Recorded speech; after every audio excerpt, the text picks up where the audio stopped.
Swala hili watakuja kulizungumza pia ikhwa baadaye wakipata nafasi ya kufanya hivyo. Mimi nitazungumza pia kidogo biidhnillah.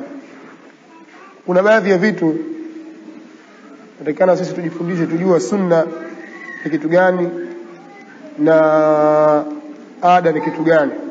Mambo ambayo Mtume sallallahu alaihi wasallam ameyafanya kimaumbili au kiada ambayo si taabudi, na mambo ambayo ameyafanya kwa njia ya taabud. Lakini mtu afahamu yani katika mambo ambayo ni ash-shama'il al-muhammadiyya na mambo ambayo ameyafanya kama kuwa ni sunna. Haya mambo yana umuhimu kuyafahamu na kutofautisha. Suala la kuvaa kofia ni jaiz, naweza kusema ni jaiz. Wallahi siwezi hata moja kwa moja kusema kama ni sunna, bali nasema ni jaiz, iwe ni katika sala au nje ya sala. Katika baadhi ya maeneo mtu kutembea hasira ras, kichwa wazi, anahesabika kwamba amekhalifu murua, kwamba kinyume na heshima na murua. Kwa hiyo katika uchambuzi na mambo ya ufuatiliaji wa hadithi kwa watu kama hao wanakuta wanapuuzwa, hasa kwa wale wenye kawaida ya kutembea vichwa wazi. Hili katika swala upande wa kofia ambazo tumezoea kuzivaa. Na vile vile ukiangalia sasa kitu kingine, ukija katika mavazi kama ya kofia katika urfu ya Waislamu walionao, utakuta ni shiari ya Waislamu, kwa sababu ndio mavazi ya ahlul khair wal ilm wal fadl. Mtu kuvaa mavazi kama hayo ni bora, kwa sababu kuna takthiru sawadihim, kukithirisha jambo hilo pia na kuonekana watu wako wengi. Na hivi ndivyo takikana watu wawe katika masala ya mavazi na masala mengineyo. Kwa hiyo hatuwezi kusema moja kwa moja kwamba ni sunna, kwa sababu huwezi kudhibitisha kitu kwamba hiki ni sunna watu watekeleze. Sisi tunasema ni katika mambo ambayo ni mubahat, bali ni jaiz kwa mtu kufanya hivyo, ni mubah, ni katika ada zilizokuwa bora kwa Uislamu. Ama masala kuvaa shati na suruali, hasa hivi mashati haya na suruali hizi ambazo tunazivaa sisi, utakuta zabana, mtu anaonyesha mapaja yake yalivyo, na sehemu nyingine ambazo siwezi kuzitaja.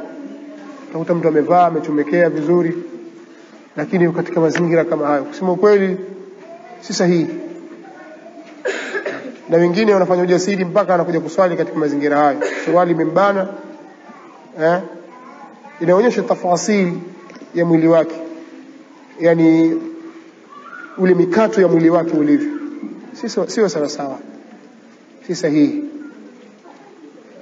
Sheikh bin Uthaymeen rahimahullah ta'ala, nakumbuka kuna fatwa ameitoa, sikumbuki sasa hivi bidhabti kwa mahali gani, kama ameulizwa swala hilo akajuzisha kuvaa nguo kama hiyo aliuliza, lakini kwa sharti la kuwa iwe ni nguo ambayo ni fadhfadh, yani nguo pana isiyodhihirisha mwili wako, yani isiyo bana katika sehemu zako za mwili.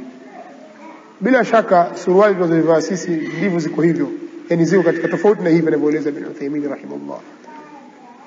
Na sawa sawa kwa talib ilm na wengineo wajilazimisha sisi wavae nguo ambazo wanavaa Waislamu ahlul khair. Leo unaje mathalan khatibu amekuja hapa juu ya mimbar amevaa suruali na shati amechomekea mwenyewe, mtasemaje nyinyi? Nguo gani sasa hizi?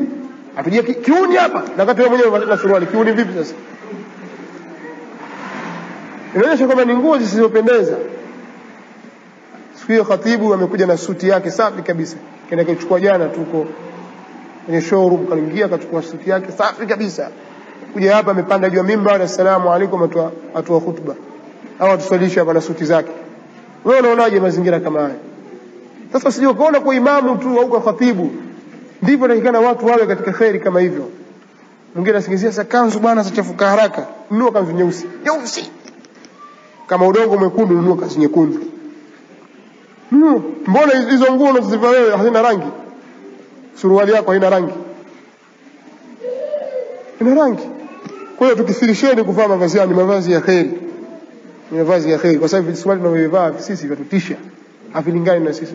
Wazee, watu wazima na wanasi katika hilo, jitahidini kuvaa mavazi mazuri. Wallahi hapa msikitini tukivaa kanzu na vilemba kama hivi au na kofia zako kanapendeza, panakuwa na heshima. Sidhani kama wewe wakati unakwenda kuoa unavaa suruali vyako, wakati huo ndio mashehe wamekusanyika, ndio utakokupewa mke, uingie na kijisoli chako umechomekea hapo, tuonekana wewe ni mtovu wa adabu, si ndio? Sindio unaona watu wasema pengine huyu bwana vipi bwana kaja kinishiti chake hapa. Watafuta kanzu hata kama ya kuwazima. Bwana maalim na lazime kanzu. Unaona sasa? Kwa nini kutokana ile kiada tu inaonekana kwamba ni hili ni vazi lilikuwa na heshima. Sasa ikitakapokuwa nguo tena imekuwa tofauti na hivi nguo ya bana inaingia katika swala uharamu sasa. Inaingia katika swala uharamu. Tuvaeni mavazi ya makafiri wachukie. Tuvaeni mavazi haya kanzu kama vile wanavyovaa mashehe zetu walimu wetu wanavaa katika nguo sawa sawa. Tuvaeni mavazi haya ahlul khair wanachuoni wote wavaa hivi na sisi tuvaeni mavazi haya. Tunadhihirisha Uislamu wetu, tumekuwa wengi alhamdulillah. Khair ni ishara